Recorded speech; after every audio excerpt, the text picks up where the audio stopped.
Okay. Ito naman, may reverse question kasi kanina. So, ano yung isang bagay o action na pwede magpalabo sa relasyon niyo? Mula kay Roland. Kanina te, kayo Sa inyong dalawa. Ako te, pagka ano, Yung sa tingin niyo magpapalabo, yung para magkaroon ng crack. Oo, yung ano magiging te, siguro pagka ano, yun, niloko niya ako te. Yung, pero okay lang naman yung ano te, Wait, yung, okay lang yung... yung tumikim siya ng iba, basta wag lang mamahalin te. Siyempre, Pero hindi pa rin okay yun. pero hindi pa rin okay yun. Yes. Hindi mo kasi pwede sabing okay lang Kung mahal, tumikim kung siya. mahal niya naman ako te, talagang kontento na siya sa akin, di ba? Okay. So that is regarding SEKS na ikaw Brenda, meron ka bang Palabo sa akin. kasi yung kanya talagang feeling ko rin. Ano yun ha? It's yes. Talagang Yun talaga yung pinaka-main talaga na issue na pinag-iwalay. kung magkaroon ng ibang ano. Sa akin naman, maraming pwede mang rason kasi madali ako ma-disappoint eh. Mhm. Pero not to the point na maghiwalay. Pero minsan kasi, feeling ko, pag nawalan ako ng respeto sa kanya. Paano hindi ko na siya mangyayari gusto. yun? Kasi kung mababae siya, pwedeng mahalin ko pa rin naman siya. Hindi naman yung magawing dahilan para maghiwalay kami. Kasi alam mo yung reality. Babae naman yung gusto mahanapin niya.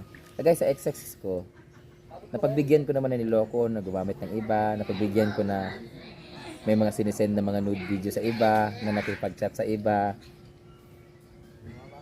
Siguro pag mawalan ako ng respeto Pag sa relasyon namin o sa kanya. Yung kasi marami talagang rason, hindi ako magkikipaghiwalay ng dahil ng babae siya. Pero pwede yon kung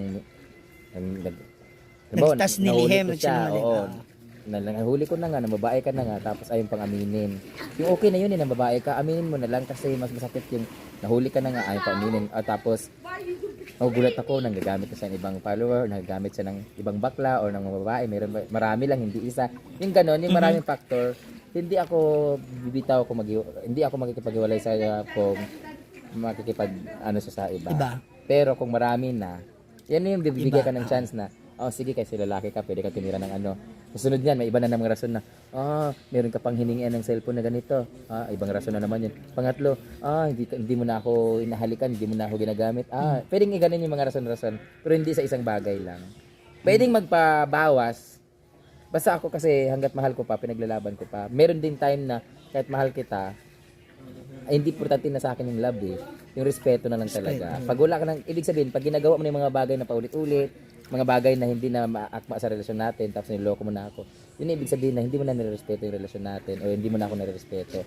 So tanggalin na lang natin yung relasyon natin kasi lahat naman tayo nagmamahal, hindi naman agad-agad porque niloko niya ako mawala yung pagmamahal. May mahal talaga tayo na kahit mahal pa natin, kailangan nating ipaglaban o kailangan nating maghiwalay kasi nga wala na yung respeto. Kasi hindi naman sa lahat ng oras kailangan ng pagmamahal. Kasi yung love naman kasi talaga, kusa naman yun nawawala pag wala na talaga. Minsan nga kahit hiwalay na, mahal mo pa rin, di ba? So yun, hindi porket mahal ko siya, paglalaban ko pa rin. Basta pag nawala ng respeto ko. Okay. Eto. Tapos ako mismo nakakagawa na rin ng mga bagay na hindi ka respeto kasi hindi ko na rin siya gusto. Yung ganon. Okay. Meron dito, kasi isa rin to sa mga gusto kong tanong. Siyempre, in the long run, gusto rin nila makita na magkaroon kayo ng anak. If ever na meron kayong isa-surrogate, yung pupunlaan ng inyong anak, kanino manggagaling? Sa'yo, Brenda, o kay Gio? Gusto niya sa kanya. Pwede naman ba, maraming pera, dalawa. Tagi-isa kami. Pero gusto niya, siyempre nakakaya naman ako yung bakla, tapos ako yung Hindi, yung egg kukunin mo, tapos tataniman mo yung Kaya nga, nakakaya naman, anak ko pa eh. Bakit? Sa kanya, kasi siya yung lalaki eh. Okay. So, mas gusto mong... Hindi, kung anak naman niya, okay lang kasi anak naman niya eh. Hindi naman yung ampun na hindi namin gagawa, may isa sa amin. So kung hindi kaya ng niya, hindi yung sa akin. Yung sa'yo. Taray. Meron ba kayo, if ever lang naman, babae or lalaki? Ako tayo, gusto ko lalaki. Basta tao, ako sa akin. Kasi puro aso yung anak ko eh. Puro teddy bear. Okay, ano yung nililook forward ninyo sa isa't isa? In the long run? Ako wala. Gusto ko lang talaga na mapatunayan yung sarili ko na may magtatagal talaga sa relasyon. Kasi ako hindi ako naniniwala talaga eh. Pero may nakikita ako mga kaibigan na naabot sila ng 10 years, 5 years, ganun. Parang sa akin, nga sabi ko sa kanya, pag umabot din ng 3 years, huwag na tayo maghiwalay, ganun. Ay, sabi ko sa kanya, hanggat di tayo nag-aabot ng 3 years, huwag muna tayo maghiwalay. Parang ganun, meron kami love, hanggat di tayo umabot ng 3 years, huwag muna tayo maghiwalay. Tapos pag hindi kami naghiwalay ng 3 years, pwede na kami maghiwalay. Pero kung hindi ka pa naghiwalay, pag umabot, huwag muna tayo maghiwalay hanggat di natin naabot yung 5 years, Yung ganun. Kasi ngayon, para kami may kontrata na, hanggat di tayo umabot ng 1 year, hindi muna tayo maghiwalay, Pero syempre, ang pangit naman ng ganun, parang kontrata may pinirmahan, di ba? Pero parang challenge lang ba? Okay, mula kay MJ, Gio, sagutin mo to sana, yung Kailan mo raw ba naramdaman talaga, yung yung seryoso at totoong love mo siya? Yung talagang nagustuhan mo na siya, love ko na tong taong to. Siguro. Kasi first time mong makipagrelasyon sa kagaya ni Brenda. Siguro nung nung paglabas niya ng PBB. Yung una o yung pangalawa? Yung una? Unang pasok niya? Unang labas? Pangalawa na. Unang labas mo? Unang labas ko, may nandun siya, sinundo ka niya. Pangalawa yun. Unang labas ko sa PBB, kami pa nung ex ko. Pangalawang labas na, yung pumunta ako sa bahay nila. Pero sabi mo sa akin, naramdaman mo ng mahal mo ako nandun sa probinsya pa lang, pero nawala daw kasi naaway.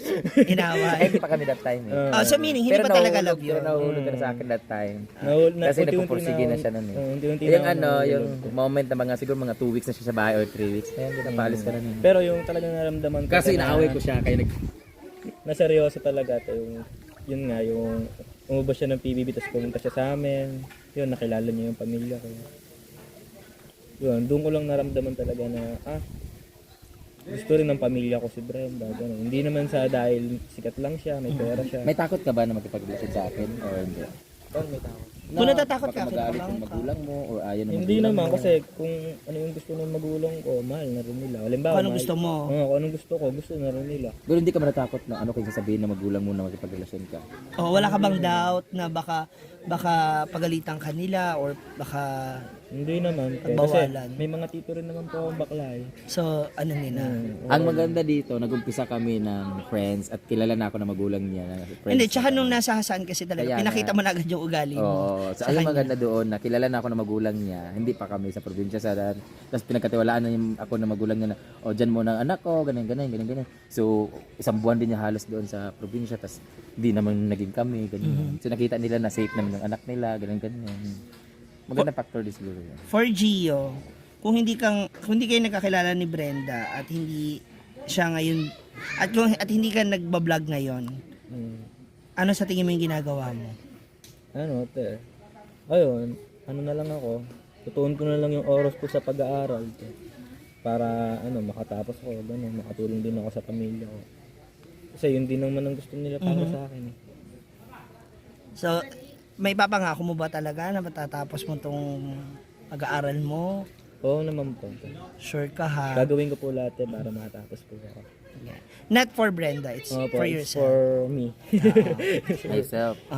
For Gio, if ever times na bumaliktad na ang sitwasyon at mawala na sa kasikatan si Brenda o sa limelight, ayan, mananatili kaya yung love mo for Brenda?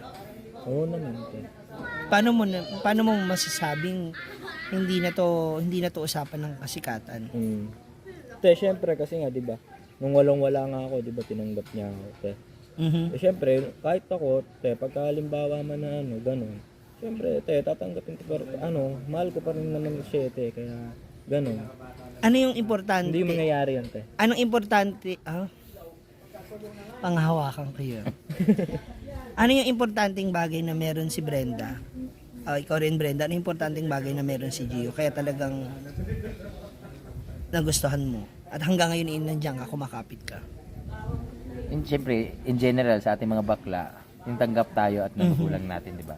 Pero ako, bukod doon, yung hindi niya pinaparamdam sa akin na bakla ako, siya mismo nagsabi na, wag mo kasi isipin na bakla ka, kayo maghiwalay tayo.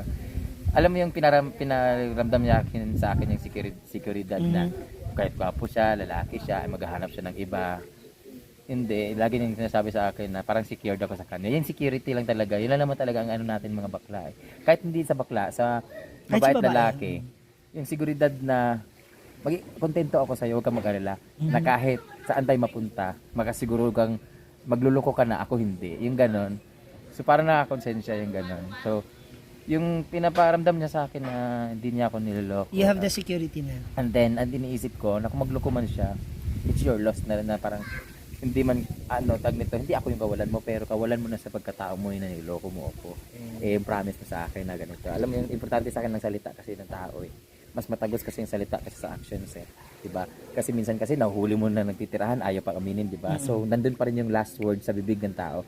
So, pag sinabi niya na hindi kita niloko, mahal kita, ganito, ganyan, papaninigagan at paniniwalaan ko yun kasi nagsinabi mo. So, hanggat kahit nga niloloko mo ako, pero pag sinabi mong mahal mo pa ako, kakapit pa rin ako na mahal mo ako kasi nagsabi mo eh. So, importante sa akin yung contentment niya sa akin at seguridad na pangahawakan niya ako at pangahawakan ko yun. So, yun. Kaya ang gusto ko sa kanya, yung last say niya lagi, kung baga alam mo yung salita niya na hindi siya mahilig sa action. Tsaka ramdam mo. Oo. Tsaka hindi niya kailangang ipakita kasi, at hindi niya kailangan sabihin kasi yun yung nararamdaman sa pinapakita niya sa actions. Ikaw, ikaw Gio. na lang makonsensya. Ano yung importanteng bagay na ano yung importanteng Tangian, meron si tugan. meron si Brenda na pinanghahawakan mo din talaga. Yun nga, yung pagiging, niya, mabait niya, tapos yung, lagi siyang concern sa amin, hindi lang sa akin, sa mga tropa ko din, pati sa inyo, Yes. diba? Yun, So hindi selfless, ay hindi makasarili. hindi makasarili siguro. Okay. It's DJ.